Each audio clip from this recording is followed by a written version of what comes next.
Good morning students.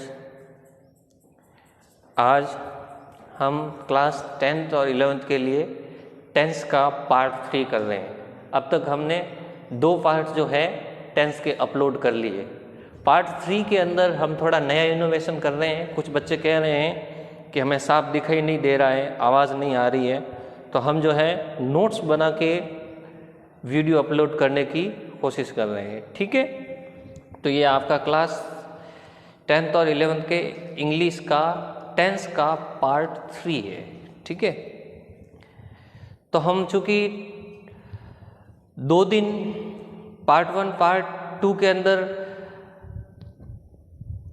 Present simple tense के बारे में सीख रहे थे, तो प्रेजेंट सिंपल टेंस का एक यूज़ और है बेटा, वो ध्यान रखना, वो है ऑथर स्टेटमेंट। अगर कोई लेखक का स्टेटमेंट होता है या उसका कोई फेमस कोटेशन होता है तो वो हमेशा प्रेजेंट सिंपल टेंस में आएगा। ठीक है, जैसे truth is beauty and beauty is truth, ये प्रेजेंट सिंपल टेंस में। यह जॉन कीट्स ने ये लाइन लिखी थी कि सत्य ही सुंदर है और सुंदरता ही सत्य है। ठीक है, तो ये लेखक की प्रसिद्ध लाइन है। जो प्रसिद्ध लाइन है वो हमेशा प्रेजेंट सिंपल टेंस में रहती है। जैसे अगला एग्जाम्पल देखो, truth and non violence are my best friend. Truth और नॉन वायलेंस जो है मेरे बेस्ट फ्रेंड है। ठीक है, अब आप कहोगे सर ये इज और आर क्या है, ये तो प्रेजेंट सिंपल टेंस में नहीं आती। बिल्कुल आती हैं। इज और आर जो है वह बी की फर्स्ट फॉर्म जो है आर और एम है। ठीक है, और बी की 5th फॉर्म इज है। ये आप थोड़ा ध्यान रखना। वी की फर्स्ट फॉर्म क्या है, आर और एम, सेकेंड फॉर्म वाज और were, third form been, fourth form being और 5th फॉर्म इज। ठीक है, तो एग्जाम में ऐसे बी लिखा हुआ आएगा तो आप समझ जाना कि हमें यहाँ पे प्रेजेंट सिंपल टेंस की वर्ब भरनी है। अब आप कहोगे सर प्रेजेंट कंटिन्यूअस टेंस में भी इज आर एम आता है, तो हम अंतर कैसे करेंगे कि ये प्रेजेंट सिंपल है, ये प्रेजेंट कंटिन्यू है? तो बिल्कुल एक डिफरेंस आप पता लगा लोगे कि ये प्रेजेंट सिंपल है कि प्रेजेंट कंटिन्यू है, वो है V4। अगर इज आर एम के बाद में तुरंत कोई नाउन और एडजेक्टिव आ जाता है तो मान के चलना कि वो प्रेजेंट सिंपल टेंस में है, और इज आर एम के बाद अगर V4 होती है तो वो प्रेजेंट कंटिन्यूअस टेंस का सेंटेंस होता है। ये आप थोड़ा ध्यान रखना। ठीक है, तो यहाँ पे तो सिंपली दे रखा है कि बी की फॉर्म बननी है, तो जाहिर सी बात है ये ऑथर का स्टेटमेंट है, इसलिए हमने यहाँ पे, हमें पता है कि सुंदरता ही सत्य है, सत्य ही सुंदर है, तो हमने V5 इज भर लिया और यहाँ पे V1 आर भर लिया। ठीक है, क्योंकि V1 जो है प्लूरल वर्ब है। ठीक है, तो ये आप थोड़ा ध्यान रखना। जैसे Ravi is my best friend, Ravi मेरा प्रिय दोस्त है, तो अब इसमें क्या है कि आप सोच रहे होंगे कि यह प्रेजेंट कंटिन्यूअस टेंस है जबकि ये प्रेजेंट सिंपल टेंस है, क्योंकि प्रेजेंट कंटिन्यूअस होता तो उसमें V4 आती। समझ में आया? ठीक है ना। आगे देखते हैं प्रेजेंट कंटिन्यूअस टेंस। इसका फॉर्मूला है subject, is are am, V4 and object. ठीक है, अब प्रेजेंट कंटिन्यूअस टेंस के भी अपने यूजेस हैं। पहला यूज है for continuous action. Continuous action के लिए प्रेजेंट टेंस का इस्तेमाल किया जाता है कि वर्तमान में कोई काम लगातार हो रहा है उसके लिए। जैसे Ram is playing football now, Ram अभी फुटबॉल खेल रहा है। You are washing clothes at present, अभी जो है तुम जो है कपड़े धो रही हो। ठीक है, तो ये आपको समझ में आया। प्रेजेंट कंटिन्यूअस टेंस जो है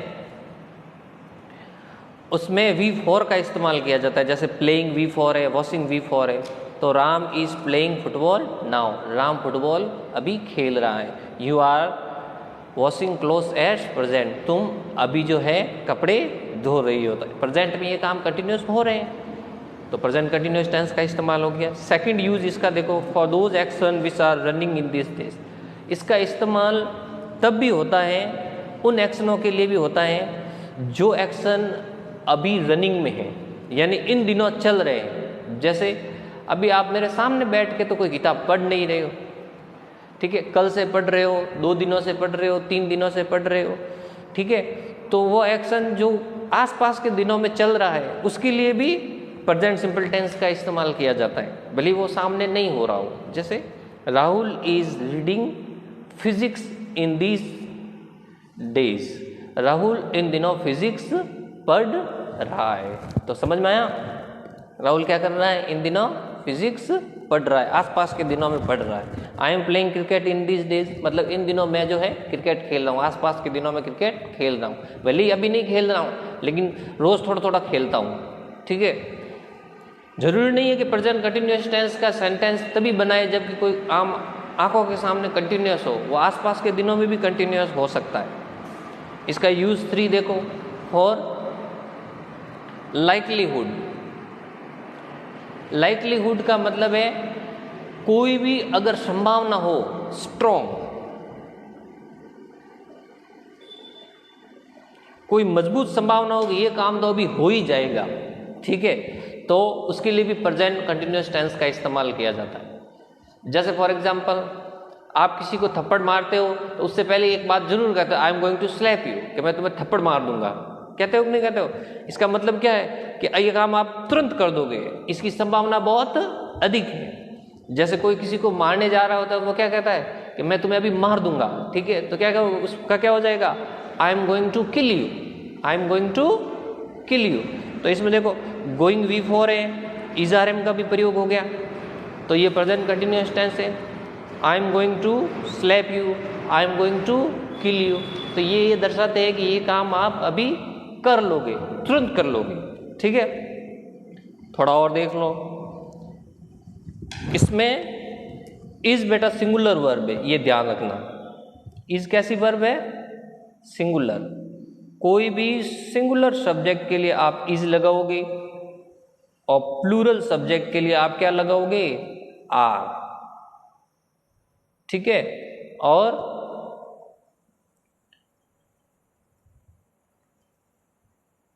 एम का इस्तेमाल केवल आई के आगे करोगे, आई के साथ एम का इस्तेमाल होगा, ये ध्यान रखना। अब सिंगुलर सब्जेक्ट क्या, ये आपको पता ही है, ही, सी, इट और नाम सिंगुलर सब्जेक्ट है। प्लूरल सब्जेक्ट में आ जाते हैं आई, वी, दे, यू, ठीक है, या कोई प्लूरल सब्जेक्ट, प्लूरल नेम, ठीक है।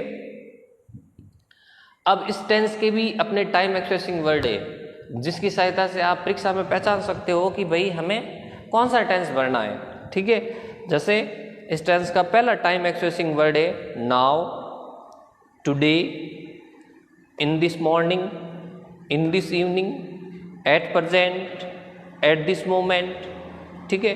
तो ये कुछ एक वर्ड है जो हमें शो करता है कि हमें जो है प्रेजेंट कंटिन्यूअस टेंस की वर्ब को भरना है उस सेंटेंस के अंदर। ये प्रेजेंट कंटिन्यूअस टेंस के टाइम एक्सप्रेसिंग वर्ड है। नाउ देखो अभी काम हो रहा है, टुडे मतलब आज ही काम होगा, इन दिस मॉर्निंग इस सुबह काम हो रहा है, इस शाम काम हो रहा है, एट प्रेजेंट अभी हो रहा है, इस मोमेंट अभी हो रहा है, ठीक है। मतलब ये टाइम एक्सप्रेसिंग वर्ड शो करते हैं कि काम जो है वो अभी हो रहा है। जैसे Suman is cleaning her room now, Suman जो है अपने कमरे को अभी साफ कर रही है। तो नाउ से पता लगा लिया हमने कि कौन से टेंस की वर्ब आएगी, प्रेजेंट कंटिन्यूअस टेंस की वर्ब आएगी। परीक्षा में केवल क्लीन लिखा होगा, ध्यान रख लेना, आपको इज क्लीनिंग भरना है। क्यों, आपको पहचान लेना है कि नाउ किस टेंस का टाइम एक्सप्रेसिंग वर्ड है, प्रेजेंट कंटिन्यूअस टेंस का टाइम एक्सप्रेसिंग वर्ड है, इसलिए हमें यहाँ इज क्लीनिंग भरना है, ये ध्यान रखना, ठीक है। अब यही सेंटेंस अगर इंट्रोगेटिव में हो जाए तो मैंने आपको सिखाया हुआ है कि इंट्रोगेटिव सेंटेंस में हेल्पिंग वर्ब बाहर आ जाती है, ठीक है। और इस टेंस की हेल्पिंग वर्ब क्या है, इज, आर और एम, इस टेंस की हेल्पिंग वर्ब है, ठीक है। तो इंट्रोगेटिव होने के कारण हेल्पिंग वर्ब बाहर आ गई, is Suman cleaning her room now. अब आप कहोगे सर हमें कैसे पता चलेगा कि ये सेंटेंस क्वेश्चन इंट्रोगेटिव है, तो बिल्कुल आप पता कर सकते हो। कैसे, कि परीक्षा में नाउ दे रखा होगा और उसके जस्ट पीछे क्वेश्चन मार्क दे रखा होगा, इस क्वेश्चन मार्क से आप पता कर लेना कि ये सेंटेंस इंट्रोगेटिव है। आगे देखो,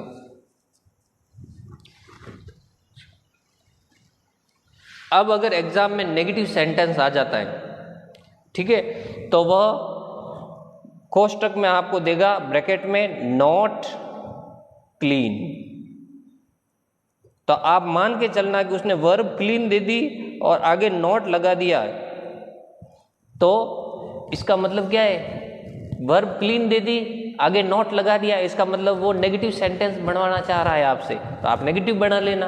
पता कैसे करोगे टेंस कौन सा है, तो नाउ से पता चल जाएगा कि प्रेजेंट कंटिन्यूअस टेंस है।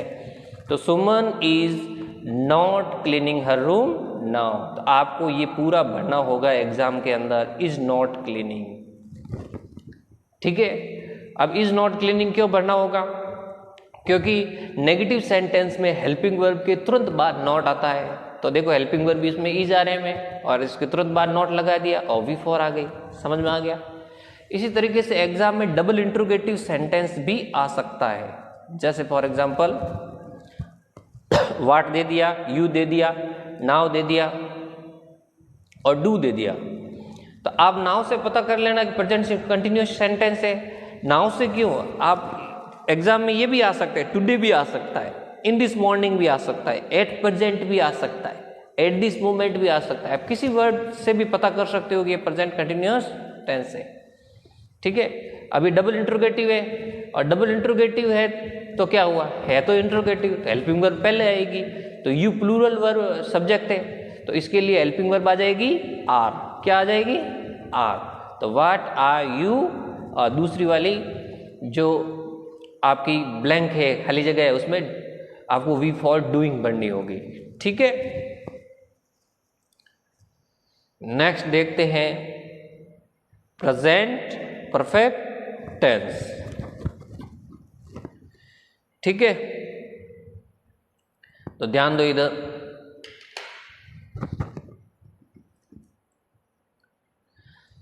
प्रेजेंट परफेक्ट टेंस के अंदर क्या है बेटा कि यह पूर्ण वर्तमान काल है, मतलब इसमें काम जो है आपके हो चुका होगा, क्या हो गया होगा, हो चुका होगा, यानी वह काम जो हो चुका है उसके लिए हम किस टेंस का प्रयोग करेंगे, प्रेजेंट परफेक्ट टेंस का प्रयोग करेंगे, ठीक है। या उसका प्रभाव अभी भी जारी है, काम का इफेक्ट, जैसे आपने पकोड़े खाए और मुंह से अभी भी पकोड़े की खुशबू आ रही है, प्रभाव अभी भी जारी है, तो आप प्रेजेंट परफेक्ट टेंस का इस्तेमाल कर सकते हो सेंटेंस बनाने के लिए। इस टेंस की हेल्पिंग वर्ब है हैज और है। हेल्पिंग वर्ब किस काम आती है, नेगेटिव और इंट्रोगेटिव सेंटेंस बनाने में। हेल्पिंग वर्ब को बाहर निकाल दो, इंट्रोगेटिव बन जाएगा, हेल्पिंग वर्ब के बाद में नॉट लगा दो, नेगेटिव सेंटेंस बन जाएगा, ठीक है। तो देखो इसका पहला यूज,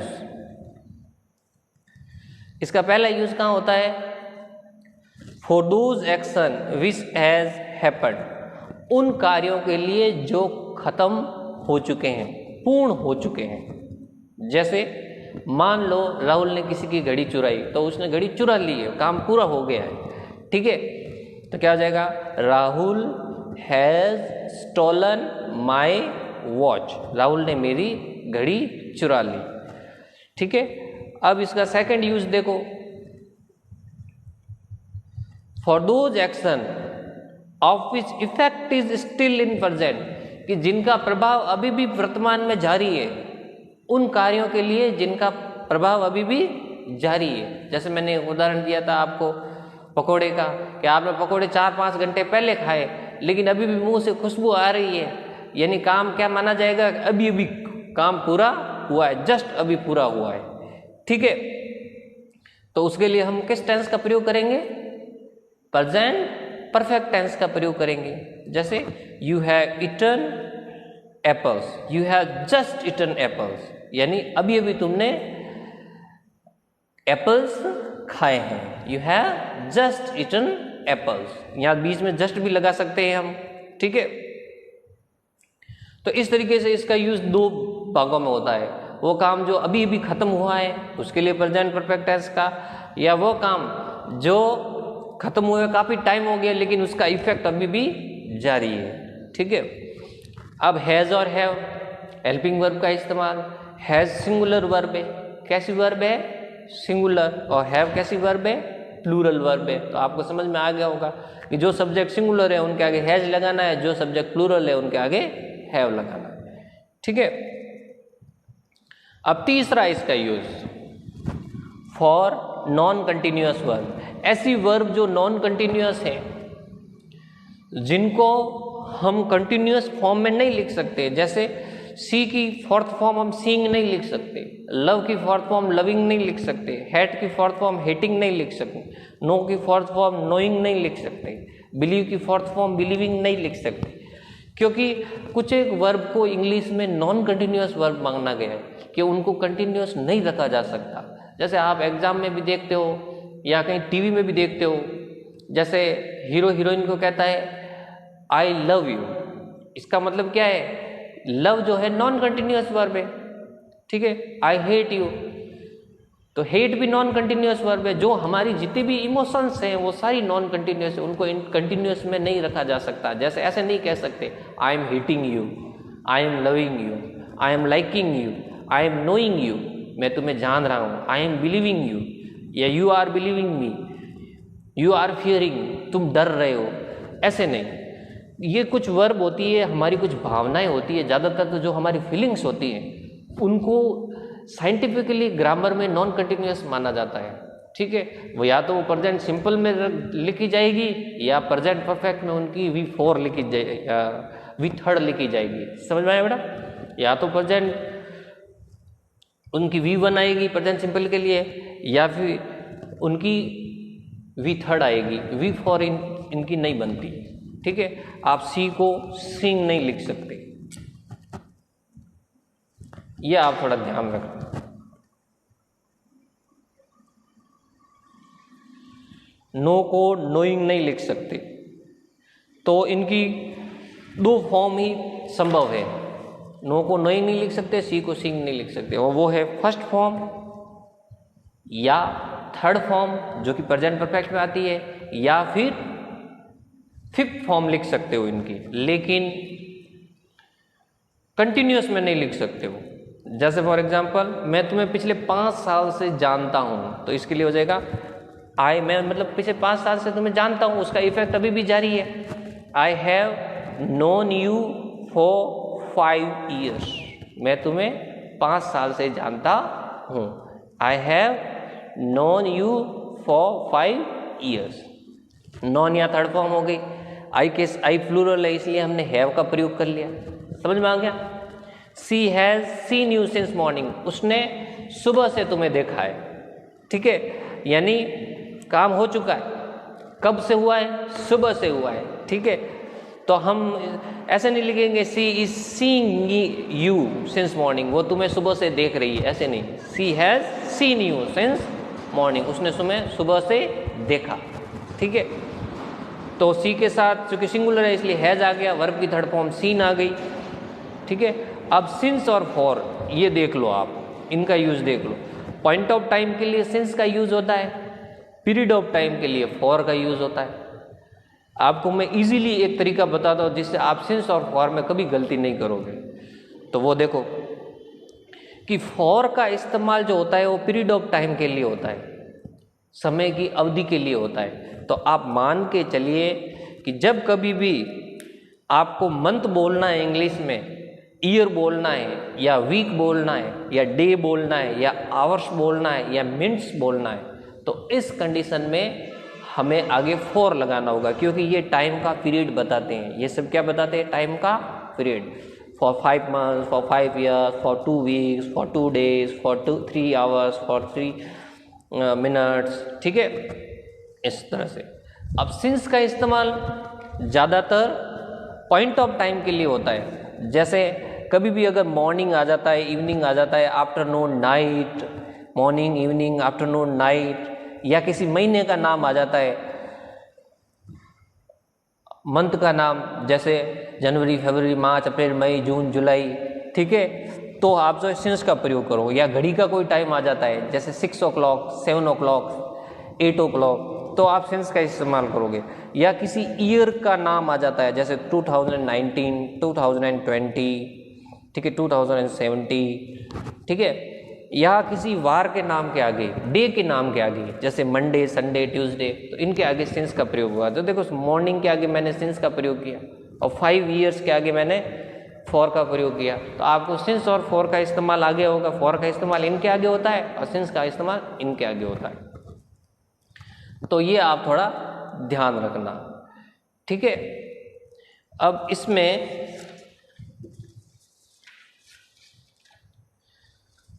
मैं आपको थोड़ा सा नेगेटिव और इंट्रोगेटिव भी बता देता हूं कि नेगेटिव और इंट्रोगेटिव क्या है। जैसे फॉर एग्जाम्पल ये सेंटेंस लिखा हुआ है, Rahul has stolen my watch, Rahul ने मेरी घड़ी चुराई। अब इसी सेंटेंस को आपको इंट्रोगेटिव में लिखना है, तो आप क्या लिखोगे, has Rahul stolen my watch, क्या राहुल ने मेरी घड़ी चुराई, क्वेश्चन मार्क। हेल्पिंग वर्ब को बाहर निकाल दो, इंट्रोगेटिव हो जाएगा। अब नेगेटिव में लिखना है इसको, ठीक है। तो हेल्पिंग वर्ब के बाद में नॉट लगा, तो मैंने आपको सिखाया कोई भी टेंस हो, हेल्पिंग वर्ब के बाद नॉट लगाओ, नेगेटिव बन जाएगा। हेल्पिंग वर्ब को बाहर निकालो, इंट्रोगेटिव बन जाएगा। Rahul has not stolen my watch, Rahul ने मेरी घड़ी नहीं चुराई, ठीक है। तो ये नेगेटिव बन गया। एग्जाम में यहां नॉट स्टिल लिखा होगा, ठीक है। तो आप समझ जाना कि ये नेगेटिव सेंटेंस है, ठीक है। अब आप कहोगे सर इस टेंस की पहचान कैसे होगी एग्जाम में, तो उसके कुछ टाइम एक्सेसिंग वर्ड है वो देख लो।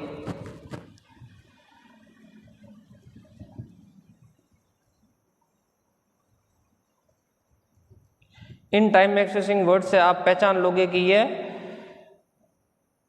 जो है प्रेजेंट परफेक्ट टेंस है, ठीक है। और इंट्रोगेटिव का पता लगाने का सबसे बढ़िया तरीका है, क्वेश्चन मार्क लिखा होगा पीछे, क्या लिखा होगा, क्वेश्चन मार्क, और ब्रैकेट में खाली जगह में स्टिल लिखा होगा। तो इसके टाइम एक्सेसिंग वर्ड देखो, इसमें टाइम एक्सेसिंग वर्ड में आएगा आपके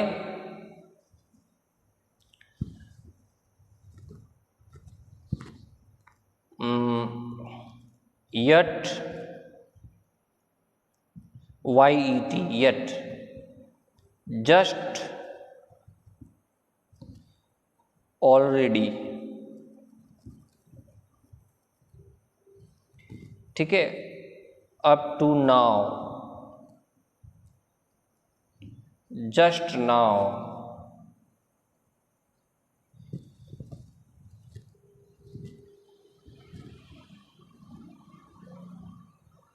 recently, ever। ये कुछ टाइम एक्सेसिंग वर्ड है जो हमें एग्जाम में क्लू देंगे कि यह प्रेजेंट परफेक्ट टेंस का सेंटेंस है। जैसे एक उदाहरण से समझो, देखो, मैंने पहले से ही अपने कपड़े धो लिए,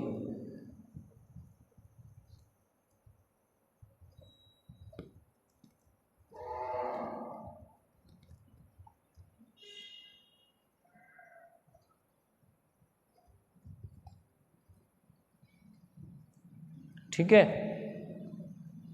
अब कोष्टक में वॉश दे रखा है, तो आप देखो वॉश दे रखा है और कहेगा fill in the blanks with correct form of the verb, ठीक है।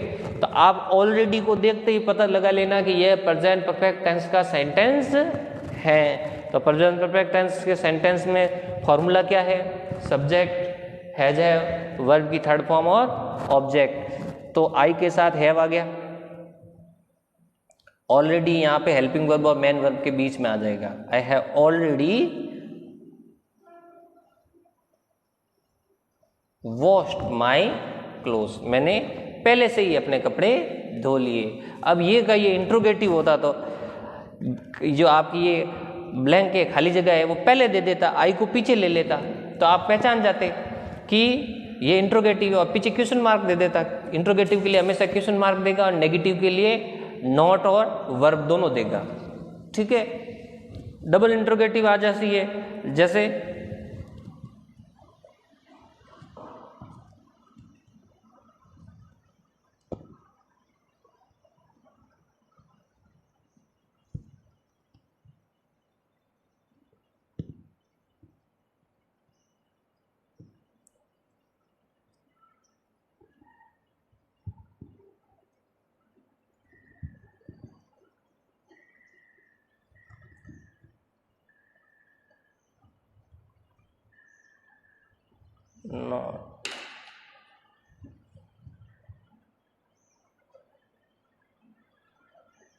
2।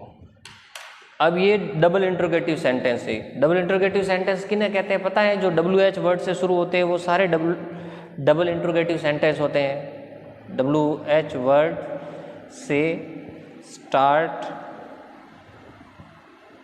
होने वाले ऑल सेंटेंस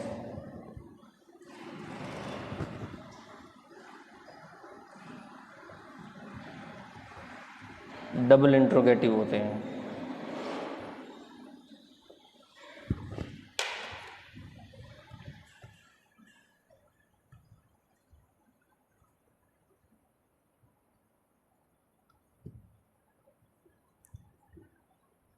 समझ में आया? ठीक है, WH वर्ड से स्टार्ट होने वाले ऑल सेंटेंस जो होते हैं वो डबल इंट्रोगेटिव होते हैं। ठीक है, तो इसमें हो जाएगा। अब चूंकि ये नेगेटिव भी है और इंट्रोगेटिव भी है, इंट्रोगेटिव का पता कैसे चला? क्वेश्चन मार्क से। और नेगेटिव का पता कैसे चला? नॉट लिखा हुआ है, यानी ये दोनों बनाना है हमें, नेगेटिव भी बनाना है, इंट्रोगेटिव भी बनाना है। तो आपको पता है कि इंट्रोगेटिव के लिए हेल्पिंग वर्ब बाहर आ जाती है, और यट से पता लगा लिया कि ये प्रेजेंट परफेक्ट टेंस का सेंटेंस है, और प्रेजेंट परफेक्ट टेंस की हेल्पिंग वर्ब क्या है? Has, why has he. ठीक है, अब चूंकि नेगेटिव भी है, और नेगेटिव जो है सेंटेंस में हमेशा वर्ब जो है हेल्पिंग वर्ब के बाद में आती है, और चूंकि हेल्पिंग वर्ब यहाँ आनी चाहिए थी, ही हैज, तो हेल्पिंग वर्ब तो बाहर निकल गई, तो अब हेल्पिंग वर्ब की जगह क्या लिखेंगे? Not. Why has he not done, verb की थर्ड फॉर्म। देखो, नेगेटिव की इंट्रोगेटिव के लिए हैज हेल्पिंग वर्ब बाहर निकल गई, और नेगेटिव के लिए हमने नॉट को सब्जेक्ट के बाद में लिख दिया। ठीक है, अगर ये खाली नेगेटिव होता तो हम इसको ही आगे हेल्पिंग वर्ब लिखते, फिर नॉट लिखते, जैसे यहाँ पे लिखी देखो, राहुल हैज नॉट। खाली नेगेटिव होता तो सब्जेक्ट के बाद हेल्पिंग वर्ब के बाद नॉट। अब चूंकि ये इंट्रोगेटिव भी है, इसलिए हमने हेल्पिंग वर्ब को यहाँ से निकाल के यहाँ लिख दिया, why has he not done his homework yet. ठीक है, तो आपको समझ में आ गया होगा कि किस तरीके से हमें हेल्पिंग वर्ब का इस्तेमाल करना है, किस तरीके से नेगेटिव बनाना है, किस तरीके से इंट्रोगेटिव बनाना है। एक और लास्ट बात मैं आपको समझा देता हूँ, वो ध्यान दो। अगर मान लो ये नेगेटिव भी होता और इंट्रोगेटिव भी होता, दोनों होता, ठीक है, नेगेटिव प्लस इंट्रोगेटिव दोनों होता है, Rahul has not stolen my watch, तो घबराने वाली बात नहीं। नेगेटिव है तो नॉट लगेगा, और इंट्रोगेटिव है तो हेल्पिंग वर्ब बाहर निकलेगी। तो आपको कुछ नहीं करना है, हैज को बाहर निकाल देना है, तो ये नेगेटिव इंट्रोगेटिव दोनों बन जाएगा। हैज, राहुल, हैज बाहर निकल गया, नॉट स्टॉलन माई वॉच। समझ में आ गया? ठीक है, तो नेगेटिव इंट्रोगेटिव दोनों बन गया। अभी हाल फिलहाल ये क्या है? खाली नेगेटिव है, लेकिन इसको नेगेटिव और इंट्रोगेटिव दोनों बनाना है हमें, तो हमने हैज को बाहर निकाल दिया, क्योंकि इंट्रोगेटिव में हेल्पिंग वर्ब बाहर आ जाती है। ठीक है, तो ये आप थोड़ा सा ध्यान रखना। इसी के साथ आपका लेसन आज समाप्त होता है।